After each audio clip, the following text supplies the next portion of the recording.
I think the biggest lesson in life would be don't just do the same thing everybody else is doing. So, you know, being a digital nomad is great, traveling around the world is great, but it's okay if those things aren't for you.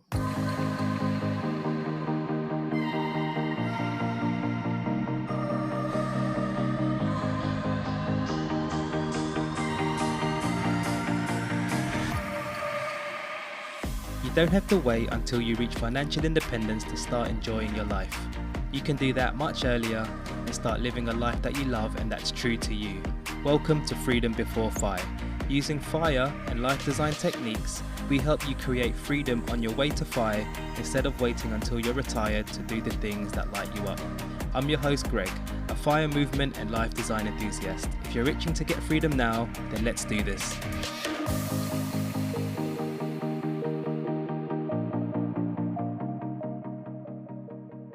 Hello there and welcome back to another episode of Freedom Before FI.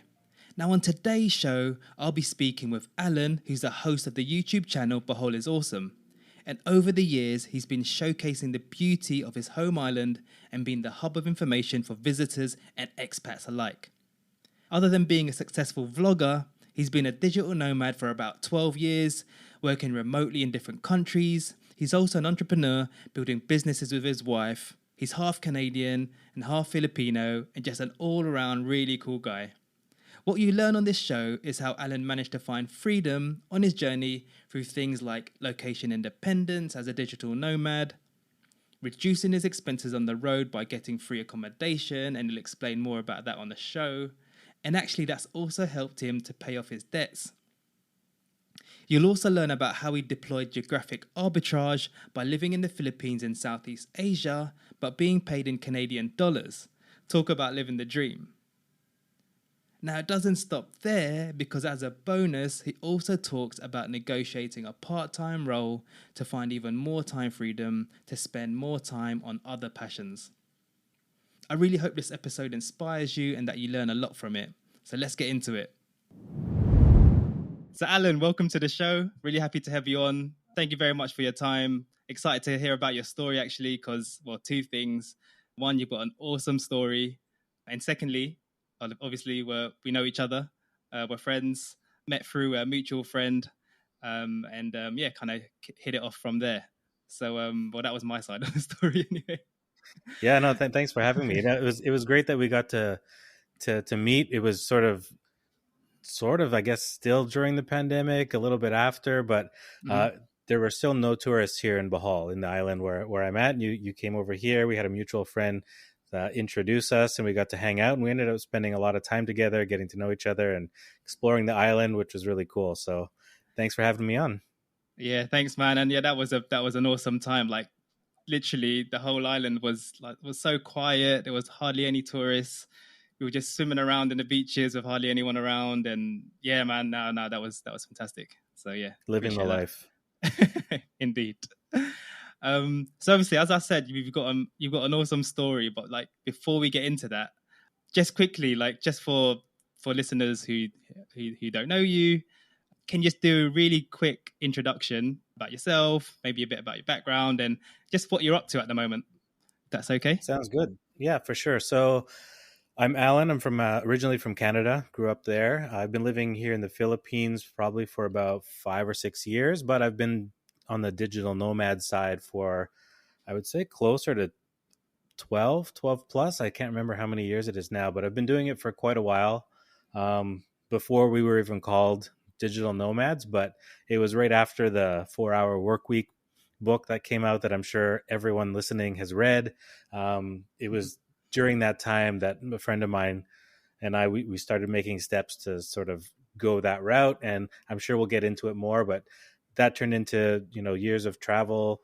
And then from there, just different ways of traveling over time, and just one, I would say maturing, but two, just finding different ways of sort of using the system, using ways to reduce expenses over time. And then now I'm actually planted myself on the island here in the Philippines permanently. I have a house here now, have a wife now. So things have changed over the last, 12 plus years, but I'm sure we'll get into it more over the next little bit. So just really quickly, sorry, Alan, really quickly, what exactly are you doing at the moment? And then we'll take it back. So at the moment, I still work with the company that I was working with originally in Canada. No longer full time. I'm just doing part time sort of contractor work. It helps pay the bills because earning dollars and spending here in Philippine pesos. But I'm also starting my own little sort of like tour guide slash vlogger slash um, physical map, tourism map business going on right now. So that's sort of what I've been working on. Fantastic. Good stuff. All right. So obviously you're doing some interesting stuff now. You're living in a tropical island coming from, Canada, which I assume is colder. Obviously, definitely colder, but is it super cold, or how would you describe it for people who haven't been there? If you haven't been there, I would say it's both extremes. So the winter is super cold, but then the summer is really hot as well. So I Mm. think it's a bit of both. You have the four seasons, obviously. So I think that's probably the one thing I miss now that I'm in a tropical island. It's either super hot or just super raining, which it's raining right now. But yeah, definitely Canada's cold. Good stuff. So what we'd like to do is kind of like just unpack your journey, because obviously on this podcast we love to hear about people that have found freedom on their journey. They don't have to be financially independent or retired already. You could find ways to get freedom, and it sounds like you've kind of intentionally done those things throughout your career or your journey, your life. How did this all come about for you? Go as far back as you like to share. Totally up to you. How did this all start for you, and just take it from there in terms of like the digital nomad sort of thing, traveling, etc. Yeah. You could So take us back well, there. 4 Hour Work Week book, like I mentioned, that was a big sort of turning point where me and my friends and other people, obviously, we had this idea of like, hey, we don't actually have to be in the office, right? And everyone sort of took their own path to get there. For me, it was more step by step. So the first thing was like going to our boss, being like, hey, can for whatever it is, a couple hours a day, can we work from home, or can we work from home 1 day a week? And over time, that sort of turned into like, hey, so now I'm doing most of my work from home. Does home actually have to be in my actual home, or can it just be me working from somewhere else? Right. This is before, everyone was traveling to Bali and, doing all that. And so that was the progression, right? It was just trying to figure out these little ways of not having to be in the office. I think that was the biggest thing for us. The freedom was like not having to like wake up at a certain time, take transportation to work, do the exact same sort of thing every single day. And I was lucky enough that my boss was, pretty open to it. He was fairly flexible. And it wasn't until he took a trip himself where he was like, hey, I can work while I'm on the road too. Like maybe we can all do this. Fast forward a few years, he was the main person doing it, but we transformed the whole company to be um, remote working. So we pretty much closed down the office. Everybody started working from home. The idea was that we felt more productive, not because we were working at home and not the office, but more because we could work during the hours that we were most productive, right? So the big thing for us was, okay, say we were working an 8 hour day in the office. If I could do the same amount of work at home in 4 hours, why not just do it like that? Or I could work 6 hours now from home, but I would get that much more out of it. And the reason was is I didn't have to work necessarily starting at 9 a.m. or whatever time it was. I could work during the day that was most productive for me. So if I'm more of a night person, I could, do 2 or 3 hours starting from 11 until 2 and get way more work done than I would be super tired, just got to work. I need a coffee at 9 a.m. I'm just sort of like mindlessly looking at the screen. You know how you catch yourself, right? So that's sort of where it was. And that sort of led into like a whole lot of travel after that. So uh, I think we did one trip that was like 3 months, a friend and I. After that, I went back to Vancouver for a little bit. That's where I was based out of. And Just to then, clarify, you were working throughout that yep. 3 months. So I was Okay, yeah. I was still working throughout that 3 months. Came back, would work some more. And what I noticed is that every time I came back to Vancouver, it's fairly known as a high cost of living place to live. So every time I would come back, I felt like I was getting into debt. But whenever I was traveling, I would all of a sudden like pay off my debts and I'd be debt free again. But and it was the strangest thing because it's counterintuitive to what you would think. Normally it's like you go traveling, you spend all your money, Then you have to more. go back and work. But it was opposite because one, I was still making money in from Canada. I was still working, and then the places I was going were always lower cost of living than I would be in Vancouver. And Yeah. that a bunch of reasons why that is. Um, but yeah, maybe we can get into that after. But that was the sort of thing. Yeah. That's so interesting. So just if I'm just sitting listening to this conversation, that's so interesting. Obviously, starting with the book and then taking it from there. Really famous book, an awesome book, by the way. If anyone hasn't read it, just in terms of the company, like what is the type of company? How big is it? Just to get people to get an idea of the scale and like, is it corporate vibe? What's the culture like? Just that kind of thing. Yeah, it was. We've that the company's sort of been in like eternal startup mode forever. We've always had around like say 10 to 20 employees. We're a marketing company, but it's definitely changed over the years. So originally we were sort of nightlife, working with events and doing that side, and then over time it sort of grew into doing different things and online ticketing. Now we've totally changed, especially since the pandemic. Things have changed again. So Mm-hmm. right now it's primarily just a online marketing firm and or like an agency. And then we help all different types of people, but everybody in our company now works around the world. Some of them because they're traveling, and others just because they've moved somewhere and they were looking for online work, and we were able to accommodate that. So we have a lot of people in Croatia.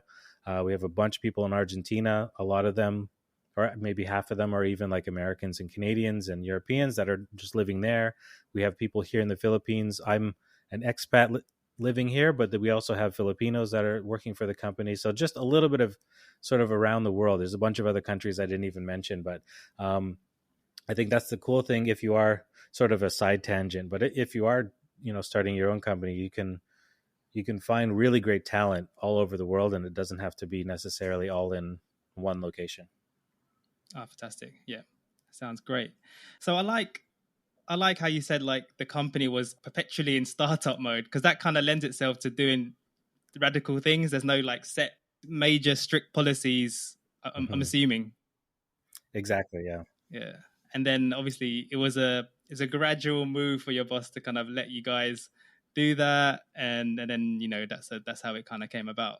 It was a process. So we would have like, we would it would be testing. So like I said, it might have been a few hours, maybe half a Friday. The last end of Friday, everyone gets to go home early, or it could be a 1 day a week. You could take a 1 day a week that you like, or something that worked in your schedule where you could, that's the day you needed to do errands or go to the doctors or do whatever, but then you worked later on at night or something like that. So, it's very slow and gradual, but then over time, it, we realized that everyone was just becoming more productive. They were more happy.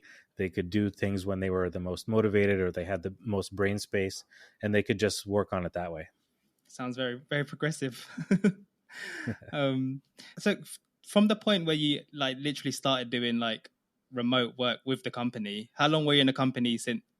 Like, how long was it from when you started till that point? Was it like a year or two, or like just in terms of your tenure to them allowing you to do that? It was such a long time ago. It's hard for me to All remember right. how many years, but I would say I was probably in the company for close to 5 years before we started doing that. Oh, bro. So yeah, that's a good old time then to be like, all right, Yeah, we trust these guys. Like, okay, awesome. So exactly. Yeah, exactly. when you got into like when they said, all right, you guys can work remotely, what was your plans? Like, can you talk us through where you've lived, where you work remotely, and whether it's locally, internationally, like. Yeah. So the idea was we were going to do a month in the Philippines, and then we were going Mhm. to do I think a couple months in Bali in Indonesia. Oof. Um, we did our first month here.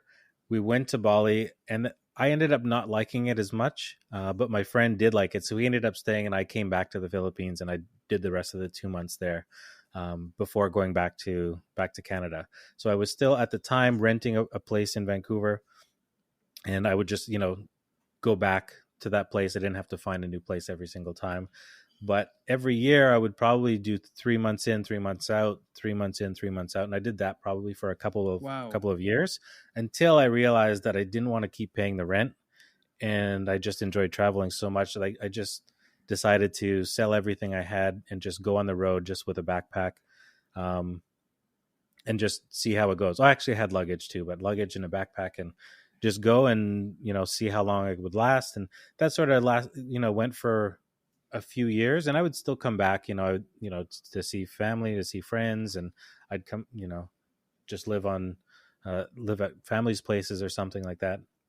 But then after a while, I realized that I really loved being Mexico. I think at the time was a big hotspot for me. Like it wasn't that far from Canada, but it still had great weather and surfing and great tacos and food and all that sort of stuff. So I ended up spending quite a lot of time there. A few friends, we rented an apartment together near the beach, and we just sort of hung out there a lot of the time. And then I can't remember how long I'd been doing that, but I was just out at one of those social mixers. It was like a networking digital nomad thing I went to, and someone had mentioned to me that they were a house sitter. And I was really intrigued by what that was and how it all worked. Mm-hmm. And I just sort of asked them a whole bunch of questions, and until they were annoyed of me asking questions. But basically, it turned out that this house sitting thing was there's people around the world, usually expats, that want to go travel back home, whether it's for Christmas to visit family, something's happening, or they just, every year at this time, they take a month or two, they go back home, but they need someone to stay home to watch the house, but also watch the pets. And that's what I would do for them. So there was no money exchange because obviously you can't work when you're abroad in other countries. Technically you shouldn't be Mm-hmm. earning an income, but it was just a fair trade where I would get a free place to stay for a couple months, and then they would get someone to watch over their house and their pets, which are most people, it's like having kids, right? They're like super attached, and they want to make sure they have And they someone that looked they can after. trust. Mm-hmm. And it was great because I would get to live in these big houses all by myself, and have usually good internet, and they're in unique places around the world. Um, yeah, it was super amazing, and I did that for probably about 3 or 4 years before I Wow. decided to move here to the Philippines. But then it just happened that was also the pandemic, so um, I ended up building my roots here because I was staying, and then I met my wife, and so yeah, a long progression of just like doing a little bit of travel to doing travel full time to doing it as a house sitter, and then finally planning routes because I found the place that I really love to live, which is here in Bohol. It had all the things I think I had been looking for over the past 10 or so years that I was doing all that digital nomad stuff. So yeah, I found what it was, and I've built my base here. That's amazing. And so for those that are listening, Bohol is an island in the Visayas region in Philippines, Yep. correct? Yep. So from you settling in Bohol in Philippines, and when you started your journey of going full-time remote work, like what is that period? Did you say, did I hear it right? 12 years or? Um, from when I first started doing just a little bit of travel, probably full time, maybe like 3 years or so, of 3 or 4 years. Again, it feels like so long ago. It's hard to it's hard to I have remember, three but or 4 years of being fully remote until you living in Philippines, right? oh, the fully remote. Sorry. Yeah, actually, probably about that. 3 or 4 years of being fully remote, but then another 3 or 4 years of doing the house sitting. So combined would probably be about 6. Wow. Yeah. I've heard these stories before, but it's just like just to reminding me of how long you've actually been on the road. Hmm. It's so cool. I know everyone loves to do it. So half your time, yeah, you've been like traveling here and there, and then coming back to Canada, and then after 3-ish years, you've done the house sitting thing. So just on the house sitting thing, so I'd love to unpack that a bit more. You mentioned it there. Hmm. What countries did you do that in, just to get an idea? So Mexico, a bit of the Caribbean, Nicaragua, the UK, Thailand, Switzerland. I think I'm forgetting a few places, but literally just sort of around around the world. So Yeah. was it like one after the other? There was no you breaks back in Canada. It was literally for the 3 4 years were you on the road, or did you ever like go back to Canada for a I breather? would say 98% of it was back to back. So there's a lot of them that are, it depends where you are. So say places like, I don't know, Mexico or whatever, it tends to be longer. You get like a couple months because people, especially if they're, say they're retired folks that are we call them snowbirds that go down to Mexico, they want to go back for, say, Christmas, or they want to go back for the summer, or they want to do something like that. So they'll usually leave for quite a bit of time. When I was doing it in the UK, where you're from, there was a lot more people that just needed someone for, say, a weekend or a week, because they were, they were on their 1 week vacation or 2 week vacation, and they needed somebody to watch their place then. So it took a lot of planning. I would usually have, and most of the full-time house sitters are like this, they have at least 6 months already planned and booked ahead of time. So you're always Right. just planning 6 months ahead. Mm-hmm. And we do it for a bunch of different reasons. One, because we're trying to save as much money as we can. So obviously we're not paying rent, we're not paying Airbnbs or hotels or anything. So we're saving a lot of money there. But the longer we know, the longer in advance that we know we need to travel to the next country, we can buy our tickets well in advance and get cheaper discounts. And we're just usually getting one way. And then we can plan out sort of a route. So I'll know, okay, roughly I'll be in Europe at this point. Let me see what else is out there. And sometimes you know, you just want to see if there's like a really cool place or something super unique or some really nice house or whatever it is. So you book those ones ahead of time if they're available. And once in a while, you might have a day or two gap where you might want to get a hotel, or you're going to be in a place that you'd like just a few days where you didn't have to mind the house or the pets or anything, and you'd just book a hotel for a few days. But I would say a good 98% of the time I was booked back to back on That's house sits, awesome. which is crazy. Yeah. And I suppose the more you do, I'm assuming you built up reviews of Hmm. your, and that's obviously seen by potential future house owners, and you could build Yeah, up it's your online resume. I'm doing air quotes if you got, you got like your house sitting resume. exactly, there definitely is a resume, and it I would say it's very hard to get into the house sitting sort of sphere when you're first beginning if you don't have that resume of like, I have been doing this, and here's what I've done. And then you do literally build up a resume. Some of it's online, some of it people do in photos and videos, or and testimonials. But you can say like, this is where I've taken care of. You show you with all these different pets around the world and whatever. And the more you do it, the more trust you build. But you also build a good network, so that a lot of people will do repeats. You go back to the same place every year on, sometimes if you really enjoyed the place, or you got along with the homeowners really well. But you also meet a lot of other house sitters, and there's different Facebook groups and different websites and things where people can get involved there. So you end up building a community where someone's like, oh, I was at this house sit last year, but I can't go this year, are you available? And you check your schedule, check where you are in the world, that it's not crazy flights or something. You say, oh yeah, I could do that one. And so the more you do it, it's just sort of snowballs into being able to do it more and more and just keep going. Yeah. That's awesome. So it's just like the usual thing. It's harder in the beginning, but as you carry on, it just gets, I suppose, easier. Um, Exactly. Even if you're doing freelance work of your own for whatever business or whatever talent that you have, the beginning is always hard, but the more you do it, you build up a resume. Someone refers their friend, you meet more people, and it just sort of snowballs. I think the same way, as long as you're providing a good service, or yeah, you're bringing value to the other person, then yeah, it'll snowball. yeah.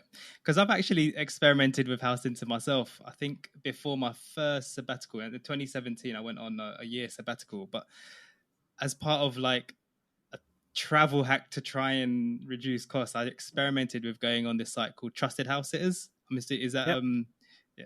they're the We'll get biggest. into that Yep. yeah, we'll get into that in Yeah. the websites in a second. But yeah, I experimented it. It was in like central London in this kind of Victorian old vintage house, 3 4 stories with a loft, and it was like really nice. And it was like I was looking after like this British family's dog, really, but and he was Mhm. really behaved. He was chill, and I was like, and obviously that it was furnished really well, furnished really well.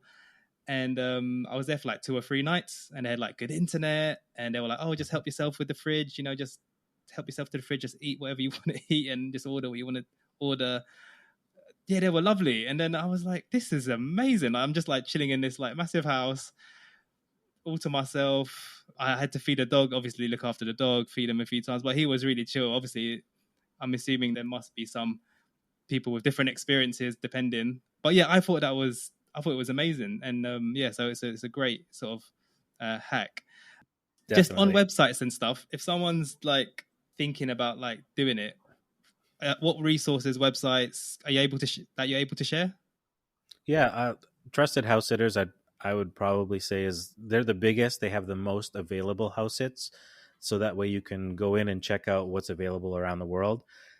But because they're the biggest, they're also they have the most competition, especially for Mhm. like the coolest places or whatever. I think if you're getting started, and let's say you live in, I don't know, Canada, US, or UK, or Europe, I think the easiest thing to do is there's usually some sort of local company that does house sitting as well, but paid, right? So the international house sitting is all usually a not paid thing. You can just, you're doing the exchange. But usually locally in your town, there may be a place that will provide house sitting and you can actually get paid for it. And you're in your own country, so it's all legit. And I think that's the best way to gain experience. You can make a little extra money, um, and then you build up that portfolio so that when you go to the international one, you have all this portfolio of like, or these are all the pets I've had growing up with pictures with them. Here's me with, pictures with my friends' pets, but I've also been a house sitter and I know the responsibility of taking care of someone's house and their pets. And here's my portfolio and some testimonials from people. And that I think that would be the best way to get started is just do it locally first. Make sure Mhm. you like it before you to travel somewhere. Because I'll say this for house sitting, it's also a lot of work and a responsibility, right? So it's not like you're on vacation and you're at an Airbnb and you can just like, oh, I'm going to go do all the sightseeing possible, because you may have one dog, you may have You've three got dogs, there may be five responsibilities, yeah. cats, like, depending on what it is, you may have a lot of responsibility in the house and you won't have time to just do like a all day tour. You can't just leave the entire day. So every house is different. You might just have one cat that they're like, oh yeah, just he's outside, but he comes in for food twice a day. And then those ones are great because you have so much extra time. But the other ones are like, oh, I have three dogs, and they need X, Y, and Z, and they also, one of them needs pills in the afternoon. Or you never know. The other side of that is you don't have to do every single house that's there. You can see the ones that work with you and your availability or your skill level or whatever it is. But Yeah. yeah, that's just to give people a little bit of background that it's not just all, you know, sunshine. There is work to do. Yeah. Yeah, exactly. Um, and just, I mean, just on that point, what are the downsides? Because I know, I remember from when I was looking into it, when I was planning my sort of sabbatical, 12-month sabbatical before my first one, I was looking into it, and then the countries that I wanted to go to and visit and travel, there was not that many sort of house sitting opportunities in those areas, particularly I think in certain areas of Southeast Asia. It was mainly, from what I remember, like UK, Canada, America, Australia, maybe New Zealand, like those kind of places. Hmm. Is that a fair thing to say, or are you seeing more in pop out in different areas, or is it quite I focused in think, certain countries? I think, yeah, I would say you're correct, but also whatever countries have a lot of expats. So, for example, Mexico is a big, really, really big hotspot because there's so many expats and they all like to travel and they all usually have, a lot of people have pets and need someone to take care of their place. Um, even in Asia, it's not as much. As long as it's a expat community, they'll tend to want that. And there are local people that they could have help out, but usually they like other expats coming to stay at their house just because we treat our pets in a certain way. We kind of know how things are going to work that way. It's a little bit easier for communication, depending on if the local people know the language or not. There's all these different factors depending on where it is around the world. So um, yeah, I would say US, Canada, Europe, and Mexico would be my top four of like what's available. And I suppose the great thing is the places you mentioned, they're actually quite high costs. So if you could do that kind of travel hack in those areas, that's a massive win financially. Exactly. I spent a month in Switzerland, which I would Wow. never have been able to afford. Like I could still barely afford Was that the Zurich or gro- the something? Because I don't. groceries. Yeah. It was in a place called Lausanne. I think it's near. It's Right. near over the border from Geneva. I'm not sure, but I remember I had a hard time affording the groceries, and it's a good thing because a good thing I didn't have to pay rent because I would never have been able to afford it at that time. Yeah, End up starving. yeah. Um, awesome. So if someone's thinking about like house sitting, obviously it sounds really good. Someone has to obviously start build, go on these websites, get started, maybe experimenting, and they're thinking about it. What would you say are like the downsides? I know we touched on one or two. What are the downsides, or were there any horror stories? I mean, I think that some of the only how about I put it like this? I'll just say like what to look out for instead. Yeah. So Okay. one thing I would say is when you're doing these house sits, you're the way it works, especially if you use the website like Trusted House Sitters, is the homeowner will say, I have my place is in this place, I have this amount of pets, this is what's involved every single day that I need help with. And then a bunch of people will apply, basically like a job, and they'll pick one or two, and they'll end up usually having like a video call with them, and they're sort of interviewing you. I would say it's also the opportunity for you to interview them, right? To make sure that it's a good fit for you. Sometimes, it feels like, oh, you're just trying to get that job, you're trying to get this house sit, but at the same time you want to make sure that there's good, do you have good communication with the homeowner? What are they going to be expecting? Because there's going to be people that do they want you to send a picture of their pet every single day? Do they want all these different things? Do they want you to be doing the cleaning? You never really know until you ask those sort of questions. So I would say before you accept any house sit, make sure you're interviewing back the homeowner. Make sure that you're both on the same page for expectations and what's involved.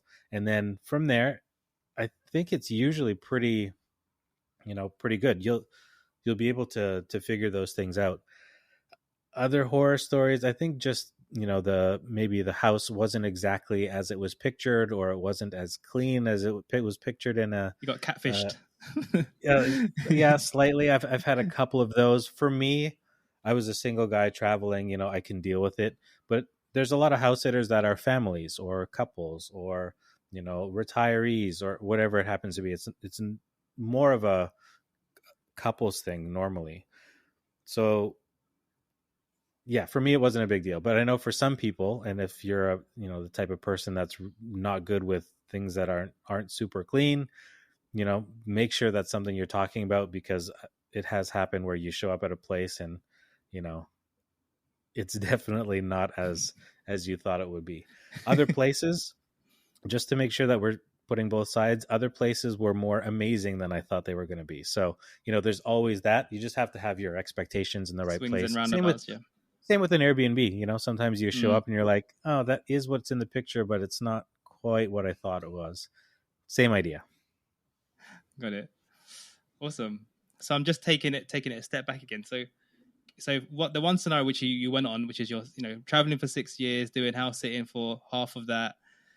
That's the scenario that you done. If you were to Hmm. like imagine if you stayed in Canada, done lived there. So remind me the city that you were in Canada. Oh, Is that Vancouver. sorry, yeah, Vancouver. So living in Vancouver, which I know is quite expensive as well. Do you think you saved doing this, like save money, or would you say you spent more but made more experience? How would you compare how would you compare that? I would it definitely saved a lot of money. I it seems like you would spend a lot more being on the road, even with the house sitting, because I was doing a lot of flights. I think in each year I Mm, calculated at least 30 flights a year, something like that. Like it was a lot of flying around, but it was all one ways, and then I didn't have to have any accommodation costs usually, except maybe a hotel night here and there if I chose to. That alone, I think the accommodation side is what saved me the most. So if I was back in Vancouver, I would have transportation costs. If it was a car, that'd be like, you know, gas. Maybe there's a lease. Maybe there's whatever you happen to have, or it's the your monthly bus pass or Metro card or whatever. Um, the food costs are going to probably be about the same because you're still doing your own groceries, you're still going out to eat, you're still doing whatever. So that one I would call it a push. Maybe it's a little bit more because you're going to eat out more than you would if you were at home and you're just making all of your meals. The accommodation though I think is the biggest. So depending on where you live, Vancouver, you can't really get anything for under 500, and that's with sharing with multiple roommates. So if you're somewhere between 500 and 1500, if you had your own place, that's a lot of money saved over say 12 months or mm, 3 years in my case, definitely. right? Which is a, a lot less than I was spending on flights, because if you're booking the flights 6 months in advance, you're only getting a one way. You find really good deals, or you find different routes. You might have to you know do a 20-hour trip with one long layover in the middle, but you save yourself $300. Yeah, when you're on the road full time, it doesn't seem like such a big deal. If you're on a 2-week vacation, you definitely don't want to have a super long layover. But when you're living this lifestyle, for at least for me, it was no problem. Oh, I'll spend an extra 12 hours in on some sort of connection. Maybe I'll get out of the airport, go check it out. Maybe not. Maybe I'll just sit on my laptop for a bit, take a nap on the on the chairs. But it saved a lot of money. Uh, all for that. Yeah, got it, got it. Were you able to like save throughout those 6 years, like put some money to save away, or if you're happy to I would share? say Or I saved a bit. I mean, while I was living in Vancouver, I had a lot of debt, so mm, it was more mm, just getting myself out of debt than saving a nest egg or anything like that. yeah, yeah, okay. But that's interesting that you've 6 years traveling, seeing places, working remotely. So you've got your location freedom, but you're spending less, able to save a bit more. So it's kind of it's kind of a sweet deal. Yeah, for sure. All right, that's awesome. So you've taken us through kind of like your journey from you're doing your 6 years. So can you take us from the point when you finish house sitting? Well, not finished, but kind of reduce that to where you are today. What? I think I always knew that I would be coming back to the Philippines because I've been traveling to so many places. There's a lot of pros and cons everywhere, even here where I am now. But one thing I wanted was definitely beaches, and I wanted warm weather. And for me, I just connected with the lifestyle, especially I'm half Filipino, so my mom's a Filipino. I'm still just have my Canadian citizenship, but being able to buy here, through my mom getting some land and building a house, really worked for me. Um, I think if this was 10 or 15 years ago, it'd be a little bit different because the internet connection and everything wouldn't have been feasible to really do the digital nomad thing properly, because the bandwidth speeds weren't what they are now. Um, but now we're at a point where we have fiber. Hopefully, this connection is good. You can hear me clearly. Um, We'll but find yeah, out. yeah, we'll find out after the recording. But I think that that it ticked a lot of the boxes that I wanted. I knew I liked living in Asia. I just love the culture here in a lot of the different countries. Um, and so after all that travel, I wouldn't say that I was tired of traveling, but I was just ready for a change. I was, ready to settle down. I had seen a lot of the world, and I knew what I wanted now. Um, the original plan was before the pandemic hit. The original plan was just to make the Philippines my hub. So I would have a house here, but then I would still be able to easily travel around Asia from here. But maybe 3 or 4 months after I moved here, the pandemic hit. So it sort of grounded me, and I made a lot of friends here. I figured out a lot of things, and then I started building a business around the island. So then that sort of uh, keeps me busy now. Awesome. And just to clarify for people listening in, throughout this whole period, you're still with that same company, the same Yeah. company that you, yeah, yeah, Yeah, so I was full time employee with them for a good, I don't know, 18 to 20 years. So like including before I started traveling, all the way through this, all the way through the pandemic, and it's just been up until this year, actually the last few months, that I've transitioned from being full time down to contractor work, just to give myself extra time to do my own projects here. yeah, fantastic. So just to make sure that we're following the right timeline, what year did you move to Bohol?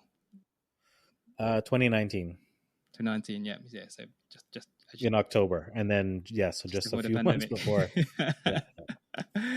Amazing. All right. So you mentioned something interesting there. So you said you've seen the world. You wanted to like put your roots down in some way, shape, or form. What other mindset shifts made that change, or what helped you be like, you know what, this traveling thing? Because I'm assuming you can't just be traveling all the time, I suppose. But for you in your personal circumstance, and what was the mindset there of, or how did you feel, at the time when that you decided to find a more permanent place? I think there was a few factors. Like, don't get me wrong, I love traveling. I still love to travel, but I think after a while, I was a little bit lonely because I was constantly moving. Like, I think the longest I ever stayed in one place was maybe 3 months, but usually only a month in a place. So, you know, you're constantly making friends, but then saying goodbye to friends. You can't really have a long term relationship. Um, I think one of the things that, at least at that point, after that much travel, like it was, 6 plus years, it was so much travel that I would just kind of got tired of packing, every week, every month, every few I days, could whatever, relate. whatever the situation was. I was tired of packing, and I kind of just wanted to have, a base. And again, my my idea wasn't that I wasn't going to stop traveling. I was just wanted to have a base I could, you know, move out of my luggage, have a place to put my stuff. I could still pack and go to a place, but then I could come back home. Um, but yeah, it is also a little bit lonely on the road that long as a single guy. Like, sure, you make lots of friends everywhere, and especially if you're in a lot of expat places, it's easy to go to places where there's other people that at least speak your language. If you're in a place that doesn't speak a lot of English, there's always places to meet people, but you're constantly just trying to make friends all the time. You're in different forums, like of creators or of other people trying to do digital nomading, like, oh, I'm going to be in this place, is there anybody else here? Like, you're constantly trying to have that human connection. So that can be a little bit tiring. It's nice now having like a base where I have my friends, I have the people that are close to me.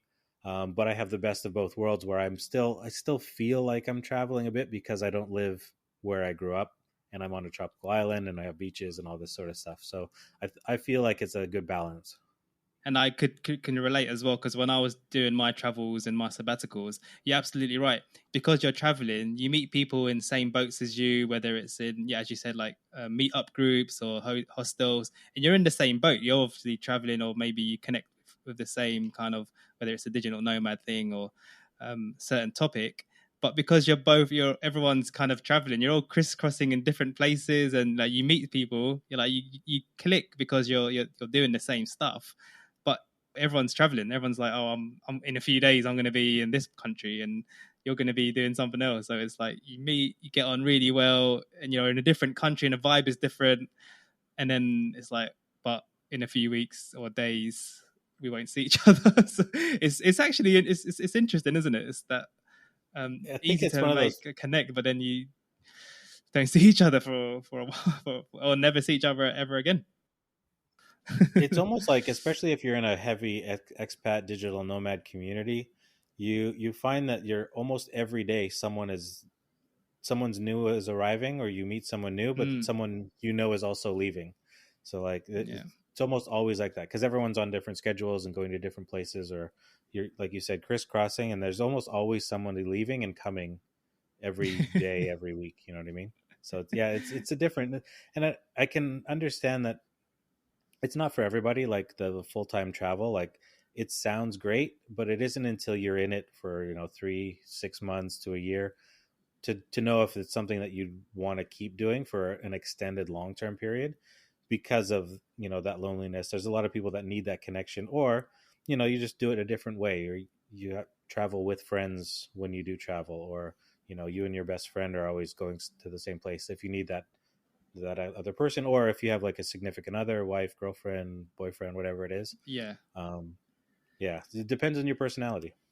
Yeah. It's up. Yeah.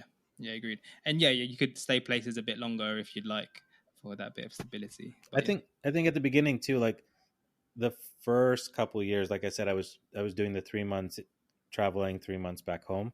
I think that was the most tiring, because when you go for 3 months, you try to go see as much as you can, right? So you're like, every few days you're like, I'm going to be in this city, and then we're going that city, and then we're going to this other country, and then there's that always need to keep seeing more because we have a limited time. Once you're full time, it's easy for you to say like, no, I think I'm just going to stay in this place for a month. I kind of like it. If you don't have plans, you can change your plans and say, I really like this place, I want to stay even longer. So it gives you that freedom of sort of doing what you want, staying in a place that you like a little bit longer, or you make friends that you really like, you want to stay there. Or if you get to a place, like I went to Bali, and at the time it wasn't really for me. So I only stayed a week. I was supposed to stay months, and so I just left and went somewhere else. So it does have a lot of freedom that way. Yeah. Yeah. Absolutely. All right. So you're in Bohol. You got there 2019. Can you explain to the audience now, where are you living? What's your living situation like since you moved to Bohol? Sure. When I first got to Bohol, I actually lived with my parents. So my parents are retired. They ended up moving here as well. So I lived with them for a little bit because I had bought some land and I was planning to build, and I wanted to keep my expenses low still, even though it's not that expensive to live here. I wanted to keep those low. So I lived with them for a little while we built the place. Then when it got built, because of, it was sort of, this is in the pandemic now that we were doing the building. We started, and I think it was September of 2020. So yeah, over time, I ended up getting a separate apartment. My parents now live in that house. The idea was that it was a house for them, their retirement place, so that they don't have to pay rent, gives them a bit more freedom. And then I ended up getting an apartment.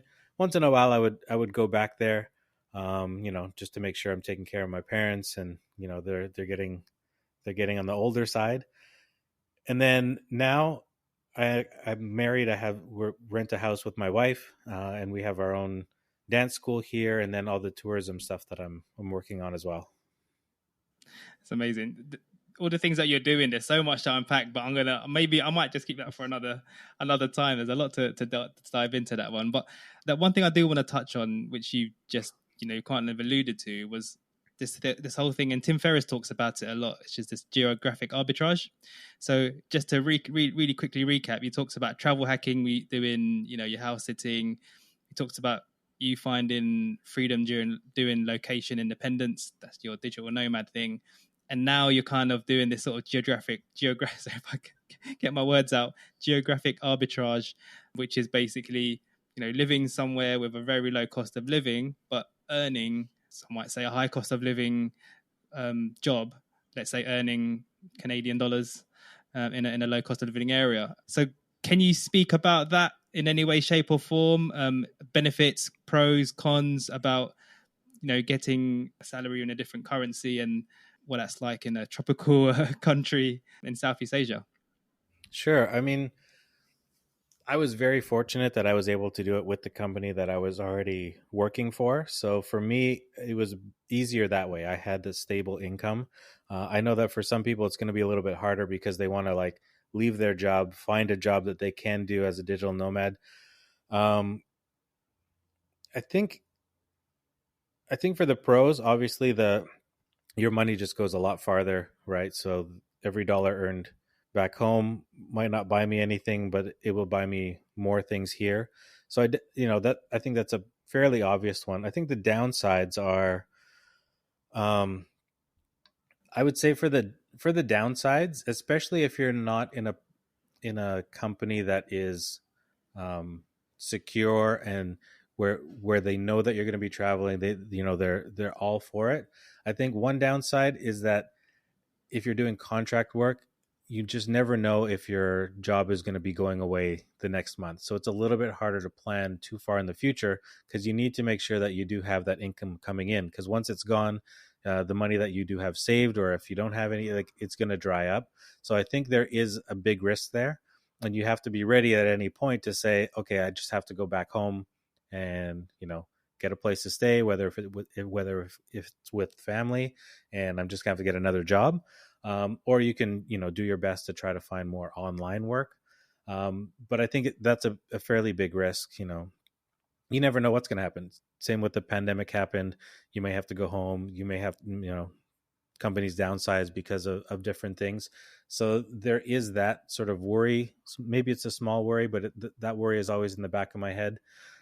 And yeah, it's sort of like an uneasy feeling for those people that need that reassurance that there is that money coming in all the time. Um, but yeah, the pro side is, in my situation, I was able to save or just get myself out of debt because I was in so much debt there in Vancouver. Fantastic. Yeah, but that's something I talked about in previous episodes, was using geographic arbitrage to save, especially if you're trying to like build a nest egg. So Yeah. yeah, that's fantastic. Just one thing on the working abroad, time zones. How does that work? Because obviously you've got Canada, working in a Canadian company, living in Philippines, obviously Philippine time zone. What's the time difference, and how does that affect your full time work? In the beginning, when I was doing the full-time thing, whether it was when I first started traveling all the way through up until the pandemic, a lot of that time I was still working Vancouver, mostly Vancouver hours. So I was working either super late nights or super early mornings, because you still have to have communication with your team. Depending on what kind of work you're doing, you don't want too much time between communication, especially if you're in the Philippines. It's almost like exactly opposite. You don't want to have someone ask you a question one day that takes you a day to reply or ask another question, and then it can take days to sort of iron something out or have a conversation. So I ended up doing a lot of the late nights or early mornings just to make sure those times were covered. Later on, as things got different and I changed roles, I was able to put myself in a place where the time zone thing didn't really matter. I wasn't working directly with clients, and I was able to sort of manage my time a little bit better. So it has gotten better, but originally, yeah, it was working until 3 or 4 in the morning sometimes. Ouch.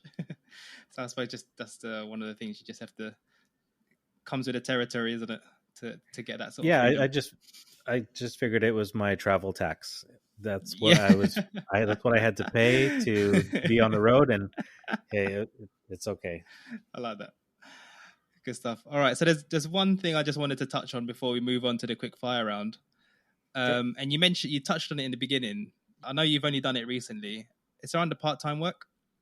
Hmm. Um, because on this show, on previous episodes, we talk about the members of the community as a way to find freedom in their life now before going, being financially independent or anything like that, is part-time work is one method to free up more time to do things that you enjoy doing, or maybe it's a Hmm. passion project or a side hustle. Obviously it depends on the person and depends how much they're getting and if it fits with their lifestyle and can accommodate their lifestyle. Just for listeners, because this is really cool, I think it's really cool, how did you get part-time work, and it's remote and it's Well, Canadian and all that sort of stuff? How did that come about? So it's actually with the same company still. What I did is I sort of downsized myself and put myself in a place where I took on less projects. And I'm very fortunate to be able to talk to my boss, who I've now, we're good friends. We've been working together for like 20 years. I basically told him like what my plans were and where I see myself in 5 years. When you sit down and you say like, what am I going to do in 5 to 10 years or whatever? It what When I really looked into it, it wasn't doing the same thing that I had been doing with that, with this company. So we made a plan together that basically said like, okay, this is what I want to do. This is how I want to transition. And over time, sort of took on less and less clients or passed off clients to other people, brought some other people into the company to sort of train them and take over the things that I was doing to get myself to the amount of hours that I kind of want to be working each week. And that gives me time now to work on my own passion project, my projects here, as well as a project that we have with my wife. And then it's sort of a balancing act. So at any point, if I want to take on some more, I can. But again, I'm just in a sort of lucky position to be able to do that. And I understand that's not going to be for everybody. Absolutely. And just so to be clear, has part-time work given you some sense of freedom in any way, shape, or form? Definitely. I mean, I had so many projects that a lot of them were like falling off and I wasn't doing a lot of them. I'm still in this transition period where going down to this part-time stuff, and I'm still trying to catch up and figure out my time management and how do I do all these projects. And I need to do better at saying no to doing certain projects because I just keep taking things on. But yeah, it's definitely freed me up. I think one of the big things that I've been thinking about, especially since the pandemic, is not having all my eggs in one basket, right? So not just working for one company, having my own company that I'm building out, having different revenue streams. So that way, if something happens to the market of one of them, hopefully it's not a full global pandemic again that wipes out almost everything. But having a few different streams will give me a little bit more peace of mind and less stress in case something drops off or you lose one big client here that was a big part of your income. Having that diversity, I think, is going to be key for me moving forward in the future. Yeah, it's kind of like in the investment world, they say diversifying your portfolio to to reduce your risks, sounds great. Yeah. Good stuff. And yeah, I mean, there's so many things you mentioned, Ellen, that I've just been taking notes, and there's so much stuff to dive into. I wondered, like, you talked about vlogging, you talked about dance studios with your wife, talked about building a house with your parents. Like, there's so much, and then you talked about different sources of income. Yeah. It's like we could do a whole separate episode on like Alan's side hustles and how others We can, sure. could learn. No problem. Anytime. But of course, I'm going to be respectful of your time, and so maybe yeah, we probably might wrap it up. But yeah, that would be amazing if we could get you back to talk No about those problem. things. Anytime. All right, so with guests, I'd love to do a quick fire question round at the end, just to kind of get some insight into a bit more of your, I suppose, more of your mindset and your lessons learned throughout your journey. So if it's okay with you, I've got 5 quick questions. Take your time as well if you want, but just in terms of your response, just keep it brief. How does that I'll try sound? my best. Yeah, I'll try. All right. So we'll start with question number 1. So question number 1 is, what is your definition of freedom?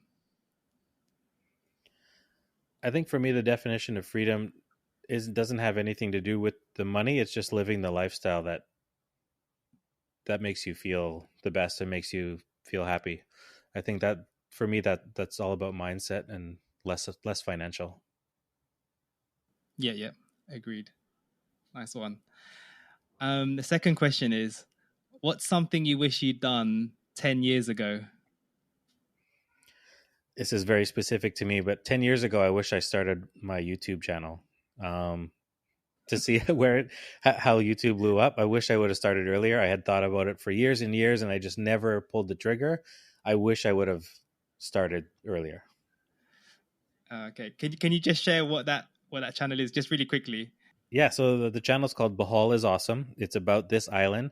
So when I moved here, um, I really wanted to go out and explore all the different things that you could do, and then over time, I realized that I could help people, that are coming here with things that they could do that are outside of the box, aren't the same things that everybody goes on, like the box tours. So my channel is just going around and exploring the different things people can do, see where they can stay, where they can eat, all that sort of stuff. Awesome, awesome. So anyone listening, please check out. Okay, so the next question is, what's your most important lesson in life? That's a good question. Lesson in life. I think the biggest lesson in life would be don't just do the same thing everybody else is doing. So, you know, being a digital nomad is great, traveling around the world is great, but it's okay if those things aren't for you. If you prefer just to stay home, if you prefer just, if you love the place where you live, doesn't mean you have to go travel the world and do all those things. Again, it just comes down to what makes you happy, and you don't have to follow everybody else. And it's hard because on Instagram you see all these people doing amazing things and going to amazing places, but hey, if you're happy, just keep doing that. Awesome, awesome wisdom, and I totally agree. You don't have to follow what you see and what people do around you and things like that. So yeah, I agree. Really good one. Last two questions. Can you recommend two or three? Sorry, let me Yep. frog in my throat. Can you recommend two or three transformational book recommendations or any other platform or artistic media that's Yeah, I sort mean, of transformed you? it's old and we already talked about it, is the 4 hour work week. I mean, if you haven't read it already, I would say that. I don't have any other really good book recommendations right now that I can think of off the top of my head, but I do listen to a lot of podcasts or a lot of video podcasts on YouTube. The Colin and Samir show, I think, is probably one of the best ones, at least for me, just being a content creator. Um, that is like my side hustle passion, the things that I love to Mhm. learn about and just get to know other people's situations and what they're doing. And I think it could apply to a lot of people that are looking for financial independence and whatever. I think there's a lot of good nuggets that you could take from that, whether it applies to you directly or it could spark an idea of something that you could do as a side hustle that could help you do the traveling or whatever it is that you want to do. I would say that Nice. that's the biggest one. Um, yeah, I think that's the biggest takeaway is the 4 hour work week book and the Colin and Samir show, just for creators and people that want to do things online. Awesome. Now I've read the book, but I haven't seen that YouTube channel, so it's something I might check out. Thanks, Alan. Cool. All right, last question. Okay, so what's one piece of advice you can give someone just starting out? Maybe they'd like to do, the digital nomading thing, or the location independence thing, or traveling, house sitting, just generally, because although they're quite similar, they all kind of fall under the same umbrella. What's one piece of advice you'd give someone just starting out wanting to do that kind of stuff?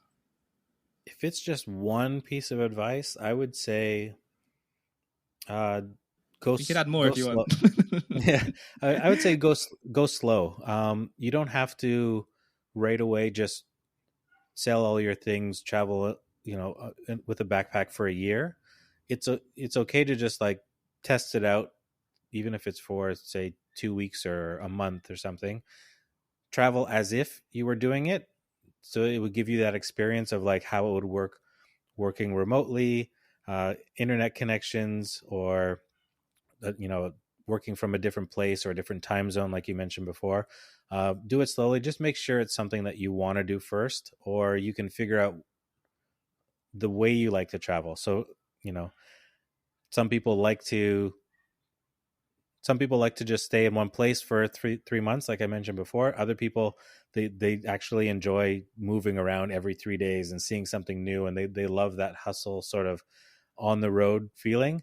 But yeah, figure it out first before you sell all your stuff and move out of the country and you know lose all your money gambling or doing something. I don't know. People do some strange things once they start to travel, which aren't necessarily themselves, but Yeah, just go slow, figure it out. There's no rush, and just enjoy the travel itself too. Fantastic. And I love that whole bit about experimenting. I love the whole experimenting side before jumping into something. Just test it out, test the waters. Exactly. Good stuff. All right, Alan. Yeah, that's the last question. Thank you very much. Before we like do some wrap ups, is there anything you want to plug? Any websites or any call to actions? If anyone wants to get in contact with you, anything around those things you'd like to share? Yeah, the biggest thing, I think I already plugged it. For me, it's going to be the YouTube channel. So it's Bohol is awesome. I mean, you can find me also on Facebook and Instagram at Bohol is awesome. It's basically the same thing everywhere. If you have any questions, probably the easiest way to get a hold of me is email. So it's boholisawesome@gmail.com. And yeah, that's pretty much where my whole like side hustle passion project lies. It's just, sit here focusing. My niche is basically just this island. And if you want to travel, it's definitely a cool place. So you may want to check out some videos just to see if this is a place you want to come on your travels or even move here.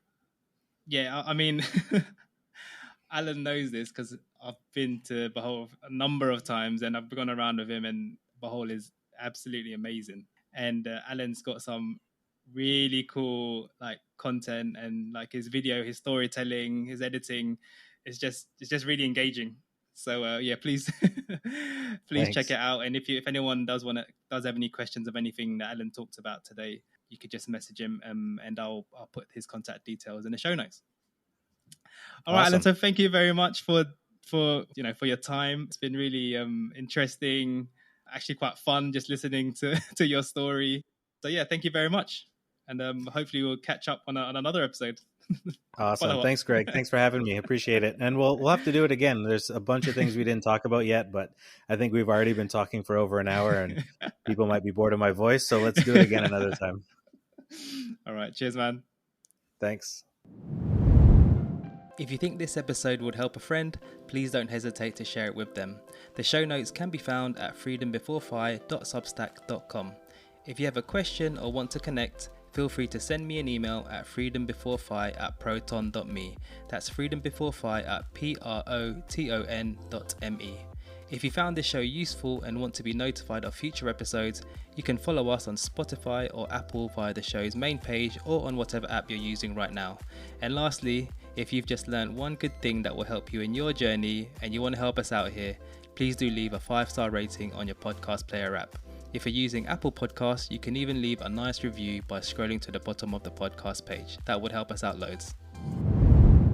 All right, so I hope you're able to learn a thing or two from Alan. Thank you very much for tuning in today. I really do appreciate it. And as always, practice gratitude, live life by your design, and do things that make you smile. You got this.